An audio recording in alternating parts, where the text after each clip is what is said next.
Much of the recent protests have centered around calls for racial justice and police reform, with some even calling to disband or defund the police. One city did it 7 years ago. Maya Rodriguez went there to talk to those who helped disband the department, those who became new police officers, and those who say even this city has a long way to go. Across the river from Philadelphia sits the nearly 200-year-old city of Camden, New Jersey, at one time called the most dangerous city in America. It certainly has its share of challenges. This city has been riddled with drugs. About 74,000 people live here. 7 years ago, amid a budget crisis and a spiking murder rate, the mayor and police chief, among others, joined together and disbanded the city's police department. We had 67 murders in 2012, which put the murder rate higher than some third world nations.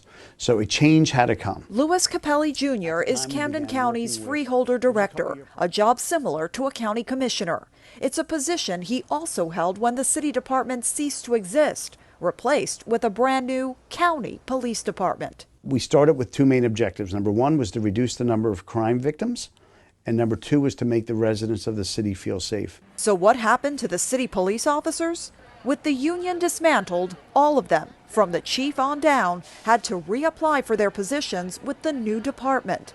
Not everyone got their job back, but Captain Zakeem James did. Couldn't see myself being a cop anywhere else. This is my home. But the policing Captain James knew then underwent a complete change.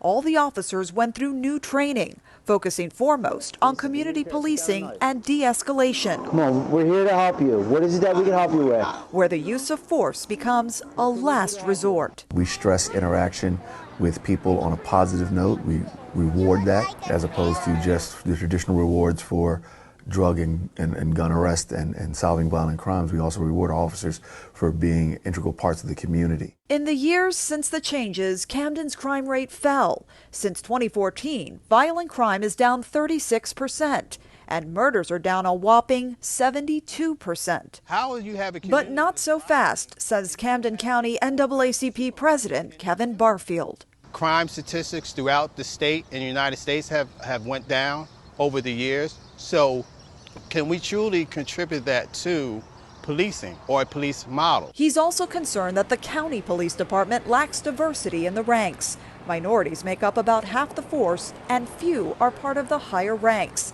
in a city where 95% of the residents are either African American or Hispanic. The problem is that the police department does not reflect the community that it serves. And that matters a lot, says Dr. NYEEMA Watson, head of civic engagement at Rutgers University's Camden campus. We still want to see broad swaths of diversity in all ways, because until there is a deep cultural shift, not only in policing, but against systematic oppression of blacks, we're still going to have a fear and mistrust of the police. County officials say they're working to address that, but add that the changes in policing in Camden shouldn't be discounted.